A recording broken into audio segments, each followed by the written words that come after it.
అందరికీ నమస్కారం. కథల పల్లకి ఛానల్కి స్వాగతం. ఇప్పుడు మనం ఎందుకే ఇలా పార్ట్ 14 విందాం. ఉదయభానుడి కిరణాలు అందంగా భూమిని ముద్దాడుతూ ఉంటే, పక్షుల కిలకిలారావాలు మదిని పలకరిస్తూ ఉంటే, ఒక సరికొత్త ఉదయం అందరికీ స్వాగతం చెప్తూ మదిలోని ఎన్నో ఆశలకి ఆనందాలకి సుస్వాగతం పలుకుతుంటే, తన ముందున్న ఒకే ఒక లక్ష్యం తమ జీవితాలను అల్లకల్లోలం చేసి నిషా పనిపట్టడం అనే ధ్యేయంతో ముందుకు కదిలాడు దేవ. కృష్ణకు ఆ రోజు ఏవో ఇంపార్టెంట్ టెస్టులు చేయాలని చెప్పడంతో దేవ మొదలైన సుమా గారు, కృష్ణ మొదలైన శాంతి గారు, అమృత మొదలైన సుమతి గారు, ఇంకా రాధా వాళ్ళు కృష్ణ దగ్గర హాస్పిటల్లో ఉన్నారు. మగవాళ్ళందరూ తమ తమ బిజినెస్ విషయంలో బయటకు వెళ్లారు. ఇక బామ్మలిద్దరూ, వారికి తోడుగా అమృత ఇంకా వియాన్ ఇంట్లో ఉన్నారు. దేవా ఇంకా పీటర్ టీం మొత్తం అలర్ట్గా ఉన్నారు.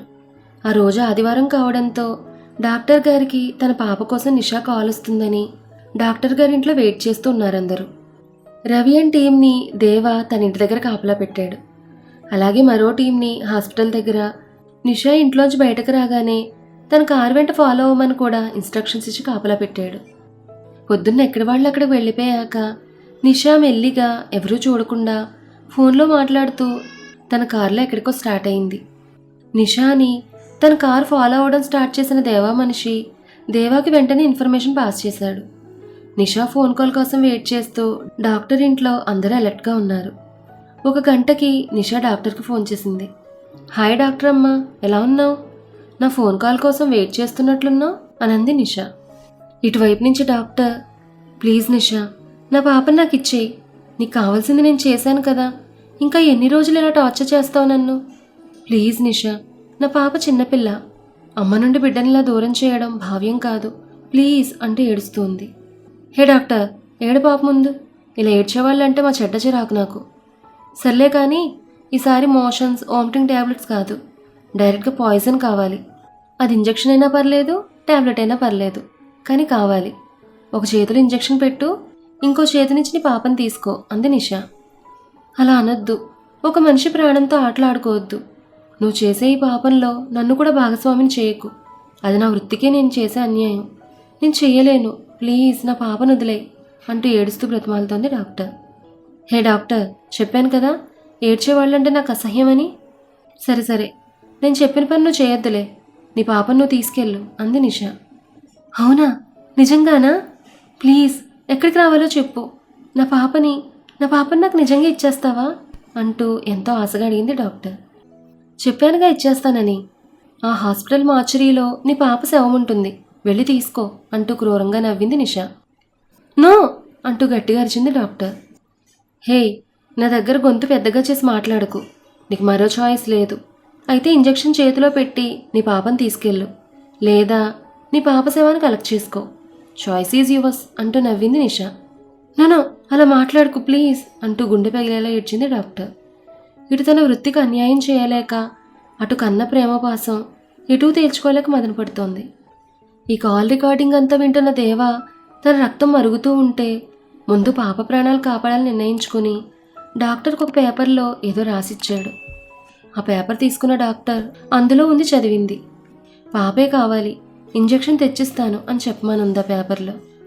అది చదివిన డాక్టర్, నేను చెప్పలేను, నేను అలా చేయలేను అంటూ తన తల అడ్డంగా తిప్పుతూ కన్నీళ్లు పెట్టుకుంది.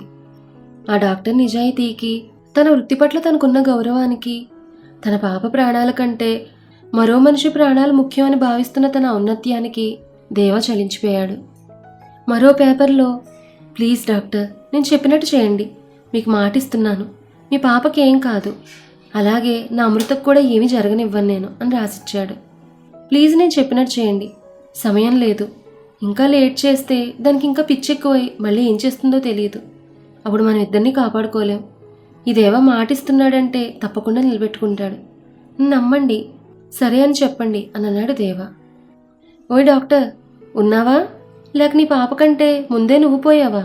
మాట్లాడవేంటి అంది నిషా వ్యంగ్యంగా. నన్ను నమ్మండి అంటూ కళ్ళతో సైగ చేశాడు దేవా.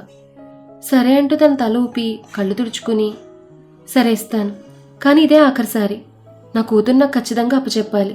ఇక మళ్ళీ జన్మలో నన్ను నా ఫ్యామిలీని డిస్టర్బ్ చేయకూడదు. నీకు కావాల్సిన ఇంజెక్షన్ నేను ఇచ్చేస్తాను, నన్ను మళ్ళీ డిస్టర్బ్ చేయొద్దు. ఎక్కడికి రావాలి అని అడిగింది డాక్టర్. ఏంటి డాక్టర్, బెదిరిస్తున్నావా లేక తెగించావా? నువ్వెలా అయినా అనుకో, ఇంజెక్షన్ ఇచ్చాక నన్ను మళ్ళీ మోసం చేయాలని చూస్తే మాత్రం నేనేం చేయడానికైనా వెనకాడను. చావడానికైనా సరే, చంపడానికైనా సరే అనింది డాక్టర్. హో, నన్ను ఇన్ని సంవత్సరాల నుంచి చూస్తూ నాలా మారిపోయావా ఏంటి అనంది నిషా. చిచి, నీకు నాకు పోలికేంటి? నిన్ను ఇష్టపడ్డం లేదని తెలిసినా అమృతం తప్పించి తన స్థానంలో ఉండాలనుకున్నప్పుడే, తనకి లేని జబ్బులు క్రియేట్ చేసి తన నమ్మతనానికి దూరం చేయాలని చూసినప్పుడే, అప్పుడే నువ్వు అధపాతాళానికి చేరిపోయావు. అలాంటి నీతో నాకు పోలిక? సరే, ఇదంతా కాదు. నాకు నీతో మాట్లాడాలంటే కూడా నాకు చాలా కంపరంగా ఉంది. నన్ను ఎక్కడికి రమ్మంటావు? నా పాపను ఎక్కడే తీసుకొస్తున్నావు? అది చెప్పు ముందు. Good doctor, good. ఆ అమృతం లేపేయడానికి నాకంటే ఎక్కువ తొందర నీకే ఉన్నట్టుంది కదా. సరే, చర్చి దగ్గరున్న పార్క్కి 11 గంటలకి రా. అండ్ ఇంత ధైర్యంగా మాట్లాడుతున్నావంటే అయితే తెగించావు. లేదంటే పోలీస్ అంటూ వెళ్ళావని తెలిసిందో నీ పాప శవం కూడా నీకు కనపడదు. గుర్తుంచుకో అనంది నిషా. డాక్టర్ కూడా ఏమాత్రం భయపడకుండా, పోలీస్ దగ్గరికి వెళ్ళాలని అనుకుంటే ఇన్ని సంవత్సరాలు ఆగేదని కాదు కదా. ఎప్పుడైతే నా పాపను కిడ్నాప్ చేశావో అప్పుడే వెళ్ళేదాన్ని. చెప్తున్నాను కదా, ఇంక నేను అలసిపోయాను. నా పాపను నాకు ఇచ్చావా? సరే సరే, కాదు కూడదంటూ మళ్ళీ నాతో గేమ్ ప్లే చేస్తే చెప్పాను కదా, చావడానికైనా సిద్ధం, చంపడానికైనా సిద్ధమని అంది డాక్టర్. ఏంటో డాక్టర్, నీ గట్స్ ఇవాళ నాకు చాలా నచ్చాయి. ఇంజెక్షన్ నా చేతిలో పెట్టిన మరు నిమిషం నీ పాప నీ దగ్గర ఉంటుంది. ఆ అమృతని చంపి దేవాన్న సొంతం చేసుకున్నాక ఇక నాకు నీతో కానీ నీ పాపతో కానీ అవసరం లేదు. నేను దేవా హ్యాపీగా ఫారెన్ వెళ్ళి సెటిల్ అవుతాం అంటూ నవ్వింది నిషా. మీరు ఎక్కడికైనా పోండి, ఎక్కడైనా చావండి, నా పాపను మాత్రం నాకు ఇచ్చే. ఆ చర్చ్ దగ్గర పార్కు 11 గంటలకు వస్తాను అంటూ ఫోన్ పెట్టేసింది డాక్టర్. ఫోన్ పెట్టేశాక డాక్టర్ దేవా దగ్గరకు వచ్చి, సారీ దేవా అనంది. సారీ ఎందుకు డాక్టర్ అని అన్నాడు దేవా. ఎక్కడికైనా పొండి, ఎక్కడైనా చావండి అని అన్నాను కదా. ఇట్స్ ఓకే డాక్టర్, అలా జరిగినప్పుడు కదా. అప్పుడంటే నాకు తెలియకుండా నా వెనకాల చేసింది, కానీ ఇప్పుడు అమృతను ఏం చేయలేదు. ఎందుకంటే తన ముందు తన కవచంలా నేనున్నానని దానికి తెలియదు కదా. ఇప్పుడు మీరు ఎంత ధైర్యంగా నిషాన్ డీల్ చేశారో అంతే ధైర్యంగా తను చెప్పిన ప్లేస్కి వెళ్ళండి. మిమ్మల్ని నేను ఇంకా పీటర్ టీం ఫాలో అవుతూ ఉంటాం. మీ చుట్టుపక్కలే ఉంటాం అందరం. భయపడకండి, బీ స్ట్రాంగ్ అని అన్నాడు దేవా. లేదు దేవా, నేను భయపడను. నేను చేసిన తప్పుకి ఎలా అయినా ప్రాయశ్చిత్తం చేసుకుంటాను. అమృత కాళ్లపై పడి నన్ను క్షమించమని అడుగుతాను. కానీ ఆ నిషా మనిషి రూపంలో ఉన్న రాక్షసి. తనకి ఇంజెక్షన్ దొరికిన వెంటనే తన అమృతను ఏమైనా చేస్తే అని అంది డాక్టర్. లేదు మేడం, అమృతకి ఏం కాదు, తన ఇంట్లోనే ఉంది. ఇంకా ఇంటి చుట్టూ సెక్యూరిటీ ఉంది. కానీ మీరు ఇలా అమృత క్షమాపణ చెప్పాలని తన కాళ్ళు పట్టుకుంటాను మాత్రం అనకండి. మీరు కావాలని చేయలేదు కదా. మీ పాపను అడ్డు పెట్టుకుని ఆ దయ్యం మిమ్మల్ని కీలుబొమ్మలా ఆడించింది. ఇక దాని ఆటలు సాగవులేండి. సరే, మీరు స్టార్ట్ అవ్వండి, మీ వెనకాలే ఉంటాం మేము అని అన్నాడు దేవా. అమ్మూ అమ్మూ, నాకు బోర్ కొడుతోంది, మనం ఏదైనా ఆడుకుందాం అని అడిగాడు వియాన్. అచ్చొచ్చో, నా చిట్టి తండ్రి బోర్ కొడుతోందా? చాలా పెద్ద ప్రాబ్లం వచ్చిందే. ఇప్పుడు ఎలా? సరే అయితే ఏం ఆడుకుందాం అని అడిగింది అమృత. ఓహో అమ్మో, ఏం ఆడుకోవాలో తెలిస్తే నేను నిన్నెందుకు అడుగుతాను? ఓహ్, ఇలా అయితే ఎలా అమ్మో? నీకేం తెలీదు, ఏం రాదంటే నా డాడీ నేను బ్యాడ్ గర్ల్ అంటాడు. నీతో చాలా కష్టం అమ్మో అని అన్నాడు వియాన్ ముద్దు ముద్దుగా. దేవాని డాడీ అని, రాధని నాన్న అని పిలుస్తున్నాడు వియాన్. వారిని వేళ్ళంత లేవు, ఎన్ని మాటలు అంటున్నావురా అంటూ నోటి మీద వేలు వేసుకుంది శ్రీవల్లి. ఓయమ్ము, నేను వేళ్ళంత ఎందుకు లేను? చూడు, నేను నీ బొచ్చదాకా ఉన్నాను. ఇది కూడా తెలియదా నీకు? అసలు నువ్వు నిజంగానే ఏబిసిడీలు చదువుకున్నావా? లేకపోతే రేపటి నుంచి నాతో పాటు మా స్కూల్కి రా, నేను నీకు హెల్ప్ చేస్తాను అని అన్నాడు వియాన్. మీ డాడీ నిన్ను నిజంగానే చెడగొడుతున్నాడు వియాన్. రాని, మీ డాడీ ఇంటికి రాని, చెప్తాను నీ సంగతి మీ డాడీ సంగతి అనంది శ్రీవల్లి. ఇంటికి వచ్చే వరకు ఎందుకు? ఇప్పుడే నీ మీద కంప్లైంట్ చేస్తాను డాడీకి అంటూ ఫోన్ చేశాడు వియాన్. దేవాకి శ్రీవల్లి నుంచి ఫోన్ కాల్ రావడంతో దేవా కంగారుగా ఫోన్లు ఇచ్చేశాడు. హలో అమృత, ఏమైంది? అంత బాగానే ఉంది కదా? వియాన్ బాగానే ఉన్నాడు కదా అని అడిగాడు. నేను బాగానే ఉన్నా డాడీ, ఇంకా అమ్ము కూడా.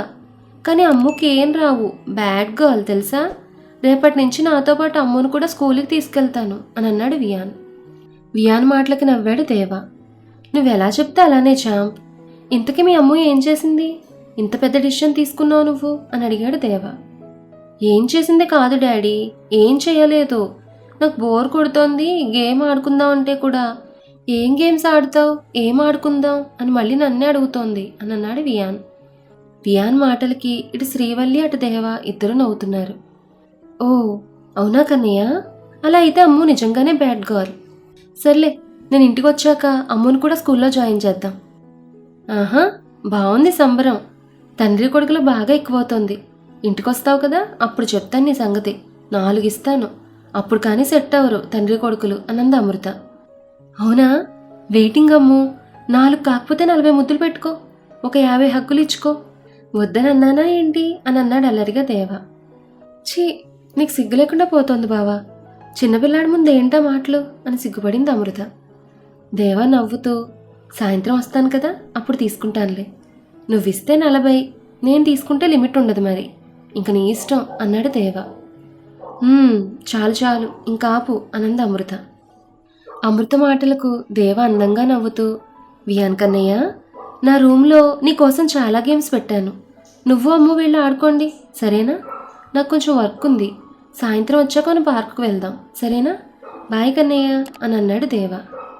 ఓకే బాయ్ డాడీ అని అన్నాడు వియాన్. అమ్ము ఇంకా వియాన్ కలిసి దేవా రూమ్లో గేమ్స్ ఆడుకున్నారు. చెస్ అని, క్యారమ్స్ అని, లూడో అని అలా చాలానే గేమ్స్ ఉన్నాయి. కొంచెం సేపు క్యారమ్స్ ఆడుతూ అవుట్ అయిన కాయిన్స్ అన్నింటినీ తన పాకెట్లో పెట్టుకున్నాడు వియాన్. ఇక తర్వాత మళ్ళీ బోర్ కొట్టింది వియాన్కి. అమ్మో, నాకు ఐస్ క్రీమ్ కావాలి అంటూ గోల్ చేశాడు వియాన్. ఐస్ క్రీమా? ఇప్పుడు వద్దు కన్నయ్య, సాయంత్రం డాడీ వచ్చాక వెళ్దాం అనంది అమ్ము. నో, నాకు ఇప్పుడే కావాలి అంటూ అల్లరి చేశాడు వియాన్. సరే సరే అల్లరి చేయకు, వెళ్దాం అంటూ తన మొబైల్ ఇంకా పర్స్ తీసుకుని వియాన్తో బయటకు వచ్చింది అమృత. అక్కడే ఉన్న సెక్యూరిటీ బయటకు వచ్చిన అమృతను చూసి, ఎక్కడికి మేడం, కార్ తీయమంటారా అని అడిగాడు. లేదు, కారు వద్దు, ఇక్కడే ఐస్ క్రీమ్ పార్లర్కి వెళ్తున్నా అంటూ వియాన్ తీసుకుని వెళ్ళింది. ఈ విషయం రవి వెంటనే దేవాకి ఇన్ఫామ్ చేశాడు. సరే, దూరం నుంచి గమనిస్తూ ఉండండి అన్నాడు దేవ. వీళ్ళు ఐస్ క్రీమ్ పార్లర్లో ఐస్ క్రీమ్ తిన్నాక బయటకు వస్తున్న అమృత ఇంకా వియాన్ ముందు ఒక వ్యాన్ సడన్గా వచ్చి వాళ్ళని వ్యాన్లో ఎక్కించి అంతే వేగంగా వెళ్ళిపోయింది. ఇదంతా జస్ట్ ఫ్రాక్షన్ ఆఫ్ సెకండ్స్లో అయిపోయింది. రవి వెంటనే అలర్ట్ అయి ఆ వ్యాన్ని ఫాలో అయ్యాడు. ఆ వ్యాన్ ఎక్కడి నుంచి వచ్చింది, ఎవరు వాళ్ళు, ఆ తర్వాత ఏం జరిగింది, ఈ విషయాలన్నీ కూడా మనం నెక్స్ట్ ఎపిసోడ్లో తెలుసుకుందాం. ఈ కథ మీకు నచ్చితే లైక్ చేయండి, షేర్ చేయండి. అలాగే మన కథల పల్లకి ఛానల్ని సబ్స్క్రైబ్ చేసుకోండి. ధన్యవాదాలు.